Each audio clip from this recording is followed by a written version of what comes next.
Okay, so let's talk about track. So track is something I do on rifle, on saber, to really help with the flexibility of the wrists and the shoulders, and really kind of keeping things in the toaster as you work and not kind of stepping out of those bounds. So I do start on the opposite side that I do on rifle, just because on saber I also do an 8-track, which is those things.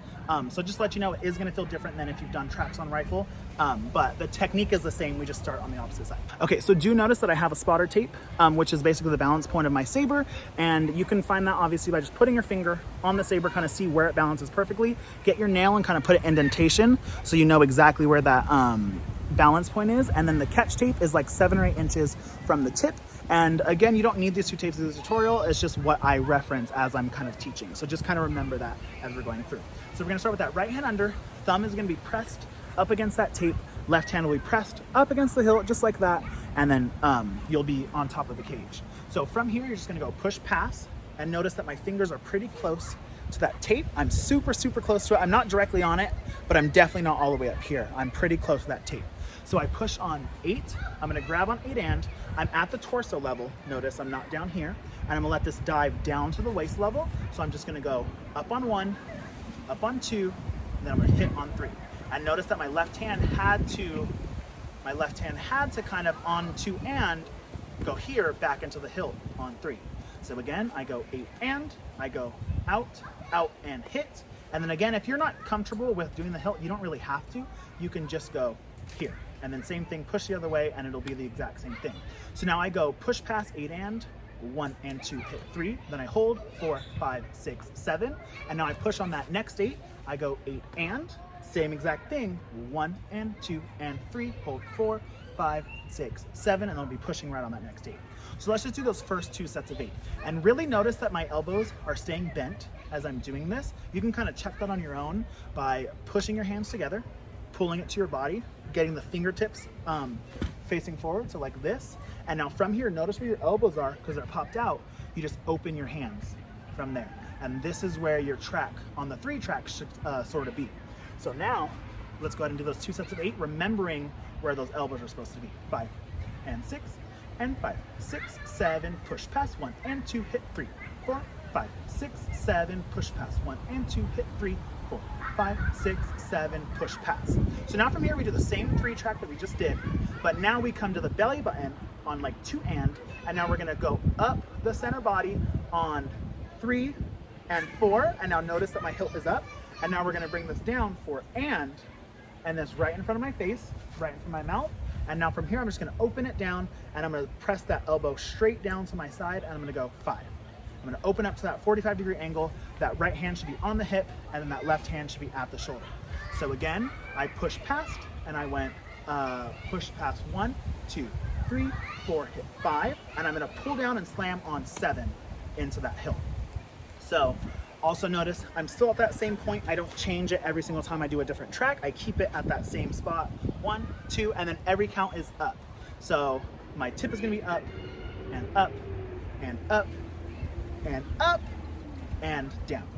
So here we go, 5 and 6 and 5, 6, 7, push pass, up, up, up, up, and 5, lock 7. Then I push the other way, push pass, same exact thing, 1, 2, bring it to center body, go straight up the center body, have that tip go up, then it comes straight forward and around. Remember that it's not gonna do this, it is gonna rotate one more time to in front of the face. So I go rotate and down. And it's hard to do it from that position. You see me kind of struggling, but from here you go over and down in front of the face, and then you pull it to that count 5, and then you go straight down, you pull with that hand 7. And you do pull, and you kind of saw I missed it.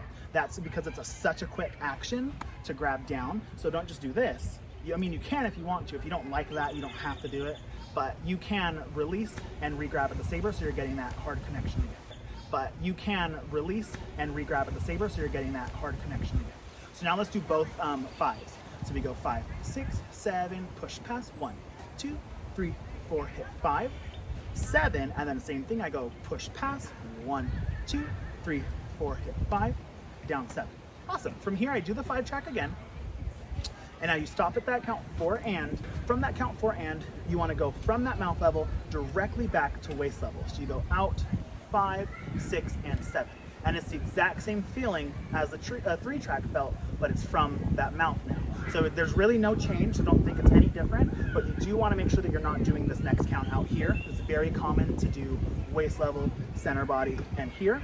Don't do that. You want to make sure you're going waist level, center body, waist level, and down. And then also make sure that you are trying to push that shoulder forward. You are getting a stretch in the wrist and the shoulder, so doing this is really not going to help you. If you push that shoulder forward just a little bit and keep those shoulders squared, you're going to get the maximum amount of benefit for this exercise. And then same thing for the other side. I push across, then I do that 7-track, and then I go right back down to that waist level, down, down, and grab and slide. Cool. So now do notice that because I'm doing 3s, 5s, 7s, on the 7s I am going to have to squeeze and then push back the opposite way almost immediately. So for the 5s I have push past 1, 2, 3, 4, 5, 7, push. You push immediately. So that means that on the bottom when you get to your flat you can't rebound, because then you won't be able to push. You have to make sure that you are going here and squeezing so that you can push the opposite way to start that action. So let's go ahead and do 3, 3, 5, 5, 7, 7. This is the actual exercise. The 8 tracks are kind of like an add-on that we'll do right after we do the full exercise. And then it's just something to kind of really work that wrist flexibility even more. So let's just do 3, 3, 5, 5, 7, 7, 5, and 6, and 5, 6, 7, push past waist, level, hit, 4, 5, 6, 7, push past waist, level, hit, 4, 5, 6, 7, push past waist, center body, and 5, and 7, push past waist, center body, hit 5, and 7, push past 1 and 2, center body, back to waist, and hit, push past 1, 2, 3, 4, and 5, 6, 7. Cool, so that's the full tracks exercise. Now I like to add on an 8-track, and I learned this when I marched Blue Devils, but I push past, and I'm a little bit above that spotter, same thing. Now from here, I'm gonna do that same track I just did, but only the first count, and 1. Now from here, I'm gonna let this keep going down behind me, and I'll scoot back so you can see the full Sabre. I'm gonna go down behind me, I'm gonna lead with the tip, and then as soon as the hilt starts going down, I'm gonna quickly pull to the front. And then it comes right in front of me in my belly button. So again, I'm here, I go pull and pull to the front. So make sure it's not coming around flat like this. Make sure you are feeling that rotation happening around your body. So again, I go push pass, 1 and 2 and 3. Now from here, I'm gonna go ahead and cradle. So I'm gonna keep that rotating until my hand is kind of like in a wrist cradle. When it gets to this point, I'm gonna let it go. So I go push pass, down, down, wrist, and I'm gonna re-grab in a backhand. So notice, that's why I just said literally let it go, because I don't add any extra energy. I don't do this to do it. I literally just let go and it naturally rotates. So now you have to make sure though that you're doing it at the right speed. Down, down, down, and grab. And you're grabbing right in the backhand, right at that belly button level. I'm sure if you're doing these 8 tracks, then you most likely have an understanding of how to do backhands already. But if you don't, you're aiming to get that belly button level. If you do straight arm backhands, you can totally do it into a straight arm backhand too. I know some people like to do that. That's totally fine. But from that grab in the backhand, you're just gonna go back out to the 3 track, out, out, and grab, just like that. So again, I'm gonna go 5, 6, 7, push past 1, 2, 3, 4, and 5, 6, 7, 8. And now I'm gonna hold 9, 10, 11, and I'm gonna push on 12. I notice my Sabre's already flipped because we did that wrist cradle. It flipped the side of the Sabre I was on, and that's perfect. So I'm gonna go push past 8 and. Same thing now, I'm gonna be a little bit over. It's gonna feel different than all the other tracks have on the right side because now I'm working a little bit above that spotter on the hilt side rather than the blade side. So same thing, I went push past and I went straight out, 1 and 2. Now I bring the straight down, 2 behind me with that hilt and 3 in front of the belly button. I go to that wrist cradle, 4. And again, I look just like that with my wrist. So I go 5, 6, 7, push past 1, 2, 3, 4, and 5. I'm grabbing in that backhand, same thing at that belly button level, and then I push it straight out, 6, 7, grab 8, hold 9, 10, 11, 12, and if you want to do the whole exercise again, if you want to just do 8 tracks, you can. You can do kind of whatever you want from that position. So now let's do both 8 tracks. I go 5 and 6, and 5, 6, 7, push past 1, and 2, 3, 4, and 5, 6, 7, 8, hold 9, 10, 11, push past 1, 2, 3, 4, and 5, 6, 7, 8, hold 9, 10, 11, and stop.